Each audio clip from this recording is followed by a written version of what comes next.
39. Está escrito isso que eu falei. As pessoas liam a Bíblia e queriam matar Jesus. Os líderes religiosos. Jesus então disse: vocês examinam as Escrituras pensando ter nelas a vida eterna. Mas não esqueçam que são elas, as Escrituras, que testificam de mim. Então vocês leem e querem me matar. Não entenderam nada. Sabe que muitas pessoas leem a Bíblia para perseguir outras pessoas? Sabe que muitas pessoas usam a Bíblia de forma errada para criar uma situação totalmente negativa? Vou dar um exemplo bem claro que todo mundo concorda. Satanás. Satanás usou a Bíblia para tentar Jesus Cristo. Lá, depois do batismo de Jesus, no deserto da tentação, Jesus foi tentado 3 vezes ali. A primeira tentação, o Satanás disse: se tu és filho de Deus, transforma as pedras em pães. Jesus respondeu: está escrito na Bíblia, não só de pão viverá o homem, mas de toda palavra que sai da boca de Deus. Aí na segunda tentação, o diabo disse a Jesus: se tu és filho de Deus, lança-te daqui para baixo, porque está escrito na tua Bíblia que Deus vai mandar os anjos para te segurar. Pula, vai, pula, quero ver. Então Satanás usou a Bíblia na segunda tentação. A Bíblia Sagrada sozinha não resolve o problema. Ela pode ser usada por bem e pode ser usada por mal. Tem gente que lê a Bíblia e cria uma situação complicada. Quer ver uma coisa? Sabe por que tem tantas igrejas no mundo? Porque as pessoas não entendem a Bíblia. Só do cristianismo são 37 mil denominações diferentes. Sem considerar as outras religiões, estou falando só do cristianismo. E cada uma diz uma coisa diferente. Numa igreja, a mulher não pode usar a correntinha, na outra pode. Numa igreja é pecado ir ao cinema, na outra não é. Numa igreja é proibido dançar, na outra pode dançar. Numa igreja é proibido fumar um cigarrinho, na outra pode. Numa igreja não pode usar saia curta, na outra pode. Numa igreja, mulher de um lado, homem do outro, na outra todo mundo junto. Numa igreja, a mulher usa véu, na outra não usa. Numa igreja não pode doar sangue, na outra pode. Numa igreja o arrebatamento secreto, na outra não é. Numa igreja vai ter a grande tribulação, na outra não terá. Numa igreja Jesus vai voltar, na outra Jesus já veio. Numa igreja tem que guardar os mandamentos, na outra foi abolido. Numa igreja o dia do Senhor é o sábado, na outra é o domingo. Numa igreja quem morre vai para o céu, na outra quem morre vai para o inferno. Numa igreja quem morre sai uma alma, na outra não sai nada. Numa sai o espírito, na outra não sai nada. Numa igreja tem reencarnação, na outra não tem. Numa igreja a pessoa morre e vai para o seio de Abraão. Onde fica o seio de Abraão? Fica entre o céu e a terra. O outro morre, não, vai para o outro lugar. Então as pessoas não se entendem, é um problema. O mundo está em trevas, até na igreja. E é por isso que muitas pessoas não vão para lugar nenhum. A pessoa olha assim e diz: ih, rapaz, é uma confusão. Quer saber de uma coisa? Vou ficar na minha casa e está tudo certo. Aí o diabo olha para a pessoa e diz: beleza, fica em casa. Então a Bíblia diz que o mundo está em trevas. Isaías fala isso, e está em trevas mesmo. Agora estamos vendo que a primeira luz é a Bíblia, mas parece que a Bíblia que é uma luz, as pessoas estão confusas, e a própria luz está se transformando numa confusão para as pessoas. Você sabia que na Bíblia tem um texto que fala que Deus não existe?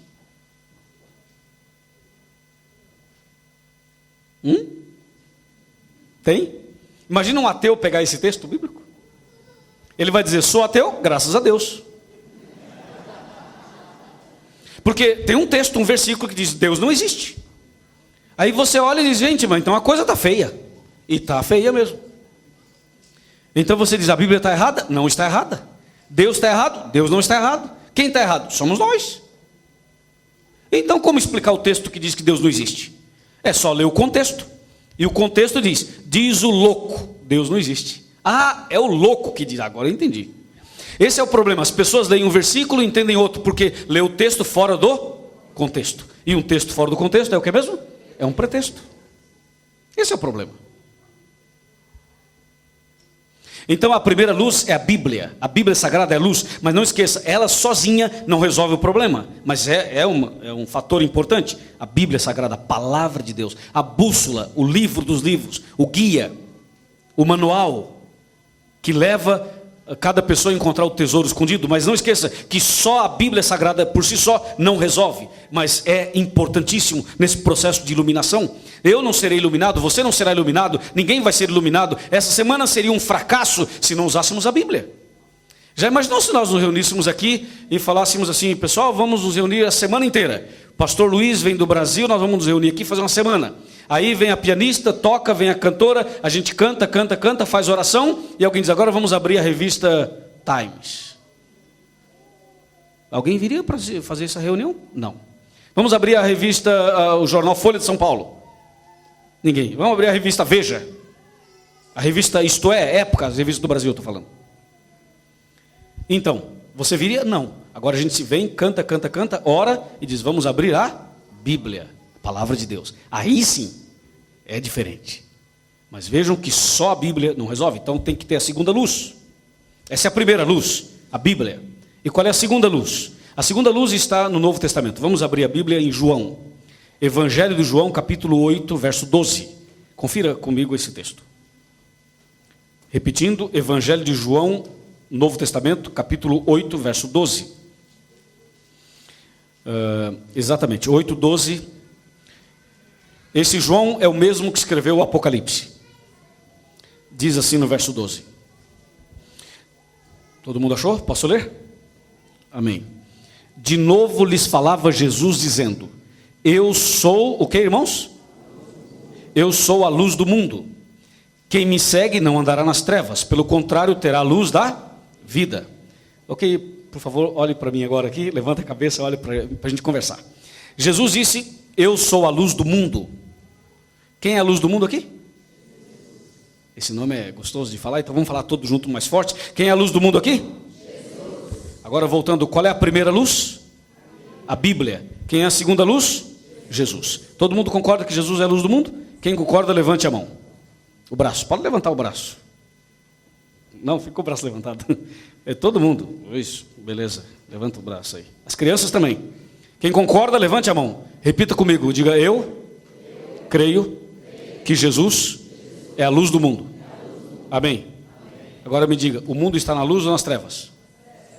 Fraco. Luz ou trevas? Luz ou trevas? Mas quem é a luz do mundo aqui? O mundo está na luz ou nas trevas? Jesus não é a luz? E por que o mundo está em trevas? Acho que Jesus não está brilhando direito. É isso? Não. Jesus não está iluminando direito. É isso? Não. O mundo não tem Jesus. É isso? É? É? É ou não é? Jesus disse, eu sou a luz do mundo. Quem me segue não andará nas trevas. Pelo contrário, terá a luz da vida. Irmãos, aqui é claro que Jesus é a luz, ninguém discute isso. Mas tem uma coisa, o mundo está em trevas. Qual é o problema? Sabe qual é o problema? A professora, a esposa do pastor, perguntou ali, eu sentei ali, prestei atenção na historinha dela. Eu fui prestar atenção por duas razões. Primeiro, porque eu gosto de criança. E segundo, porque eu queria fazer um link das crianças com os adultos. Assim como os adultos prestam atenção na historinha das crianças, as crianças prestam atenção na historinha dos adultos.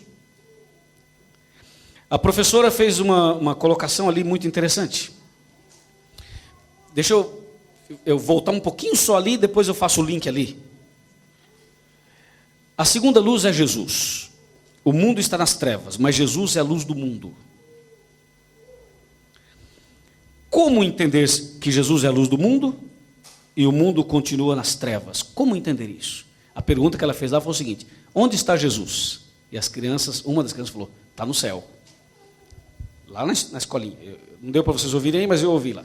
Eu pergunto, Jesus está fisicamente, pessoalmente, no santuário celestial, certo ou errado?